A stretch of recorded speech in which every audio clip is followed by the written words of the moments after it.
Hello friends, welcome in Priyanka's teaching. Friends, मैं आज आपको क्लास 4 के का लेसन नंबर 2, बुक का नाम है James English reader silver jubilee edition by Ratna Sagar, का लेसन नंबर 2 ब्लैक ब्यूटी का कॉपी वर्क कराऊंगी। बुक वर्क मैं इसके बाद वीडियो में अपलोड कर दूंगी। आज मैं आपको पूरा कॉपी का एक लेसन प्लान टाइप में शेयर कर रही हूँ, जो आप एज इट इज क्लास में करा सकते हैं। So first of all I have given dictation words. यहाँ पे मैंने 10 डिक्टेशन वर्ड्स दिए हुए हैं and the words are pleasant, meadow, rushes, hedge, plowed, roadside, groove, colts, gallop and whinnied.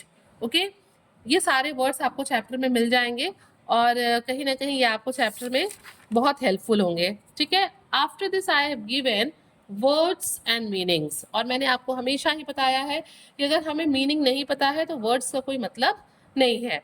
So first of all I have given rushes, grassy plants that grow near water. देखिए friends, मैं आपको एक चीज बता दूं, वर्ड्स के ना उस सेंटेंस के अकॉर्डिंग भी मीनिंग होते हैं। हो सकता है कि इसका कुछ और भी मीनिंग हो, but according to the chapter, according to the sentence, the meaning is grassy plants that grow near water.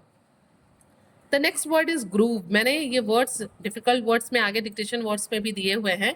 Groove means a small group of trees. ठीक है, कई मतलब पेड़ों का एक छोटा सा ग्रुप जो है वो ग्रूव कहलाता है। Colts, young mail horse. ठीक है, छोटा जो हॉर्स का बच्चा है उसे हम कॉल्ट कहते हैं। विनीड, नाइट सॉफ्टली, जो हॉर्स का साउंड प्रोड्यूस होता है ना उसे हम कहते हैं whinnied. With a good will means happily, खुशी से। In a snap means very quickly. In a snap means very quickly. Well off means comfortable and happy.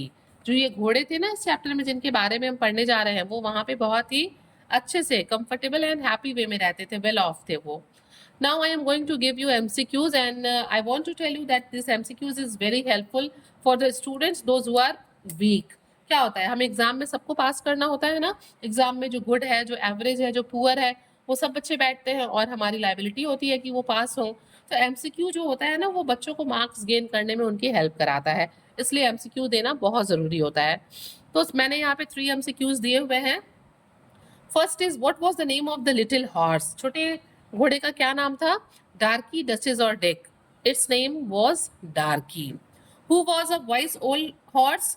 कौन था जो वाइज ओल्ड हॉर्स था? Duchess, Darkie's grandmother, Darkie's grandfather and grandmother. जो सबसे wise old horse थी वो थी duchess. ठीक है, now come on the next one and this is the last MCQ. What kind of man was farmer grey? Farmer grey किस तरह के आदमी थे? क्रूएल थे, सेल्फिश थे कि गुड एंड काइंड थे? फार्मर ग्रे बहुत ही गुड एंड काइंड पर्सन थे। ओके, आगे बढ़ते हैं अब रेफरेंस टू द कॉन्टेक्स्ट की तरफ। यहाँ पे एक लाइन दी हुई है और उससे रिलेटेड कुछ क्वेश्चंस हैं जिसको हमको पढ़ना है और आंसर्स बताने हैं।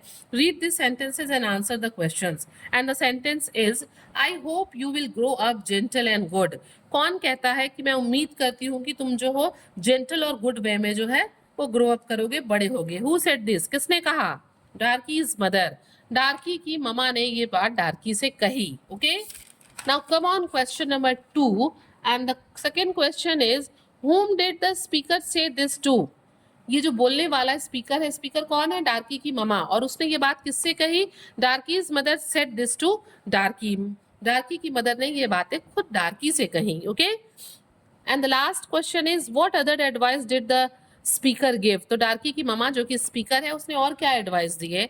The other advice the Darkie's mother gave him was to lift his feet while walking and never bite or kick even while playing. और जो डार्की की मदर है वो उसको इसके अलावा ये एडवाइस देती है कि कभी भी चलो तो पैर उठा के ग्रेसफुली चलो, और कभी भी इवन खेलते हुए भी ना ही किसी को बाइट करो और ना ही किसी को पैर से मारो। और घोड़ों को तो ये एक नेचर होता है ना, किक करने का, लात मारने का, तो वो इन चीजों को डार्की को मना करती है।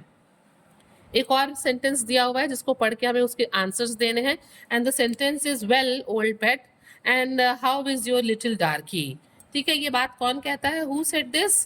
कि तुम्हारी लिटिल डार्की कैसी है? ये बात कहते हैं फार्मर ग्रे। किससे कहते हैं? डार्की की ममा से। Who is refer to as old pet? यहाँ पे ओल्ड पेट किसको कहा गया है? यहाँ ओल्ड पेट कहा गया है डार्की की मदर को, Darkie's mother. Come on the last question, how did the speaker treat little Darkie? वो लिटिल डार्की के साथ कैसा व्यवहार करते थे? The farmer Grey treated little Darkie as he treated his own children. वो बिल्कुल वैसा ही व्यवहार करते थे लिटिल डार्की के साथ जैसा कि वो अपने बच्चों के साथ करते थे। चलिए, रेफरेंस टू द कॉन्टेक्स्ट खत्म हुआ और अब हम आते हैं क्वेश्चन आंसर पे। यहाँ पे 2 क्वेश्चन आंसर दिए हुए हैं, ध्यान से पढ़िएगा और समझिएगा। क्वेश्चन नंबर 1 है, हु वाज डार्की? डार्की कौन है? Which was the first place from his childhood that he could remember? उसके बचपन का वो कौन सा जगह है जो उसे याद आता है? Darkie was a handsome horse. Darkie जो है वो एक हैंडसम हॉर्स है। The first place that he could remember from his childhood was an old English farm where he lived in his childhood. उसे जो है एक पुराना इंग्लिश फार्म याद आता है जहाँ पे वो रहती थी बचपन में। किसके साथ रहता था? किसके साथ? अपनी ममा के साथ। Okay, now come on the next and the last question of this chapter. Why did Darkie feel that his mother was farmer Grey's favourite? ऐसा क्यों लगता था डार्की को कि उसकी जो ममा है वो फार्मर ग्रे की फेवरेट है?